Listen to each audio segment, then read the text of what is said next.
ಹೌದು.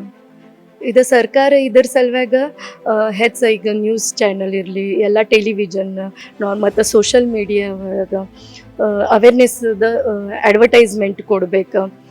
ಸ್ಕೂಲ್ನ್ಯಾಗನು ಗರ್ಲ್ಸ್ಗೆ ಹೆಂಗೆ ಪೀರಿಯಡ್ಸ್ ಬಗ್ಗೆ ಮೆನ್ಸ್ಟ್ರುವಲ್ ಸೈಕಲ್ ಬಗ್ಗೆ ಹೆಂಗೆ ಅವೇರ್ನೆಸ್ ಕೊಡ್ತಾರೆ, ಅದ್ರ ಜೋಡಿನೂ ಸರ್ವೈಕಲ್ ಕ್ಯಾನ್ಸರ್ ಬಗ್ಗೆನೂ ಅವ್ರಿಗೆ ಎಜುಕೇಷನ್ ಕೊಡಬೇಕು.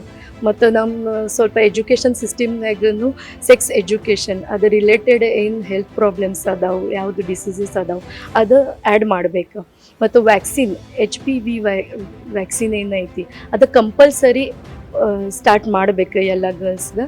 ಮತ್ತು ಈಗ ಸ್ವಲ್ಪ ಅದು ಏನಾಗೈತಿ ಪ್ರೈಸ್ ಅದ ವ್ಯಾಕ್ಸಿನ್ದು ಭಾಳ ಹೆಚ್ಚೈತಿ. ಹೀಗಾಗಿ ಕಾಮನ್ ಲೇಡೀಸ್ ಅದು ತೊಗೊಳಕ್ಕೆ ಹೋಗಂಗಿಲ್ಲ.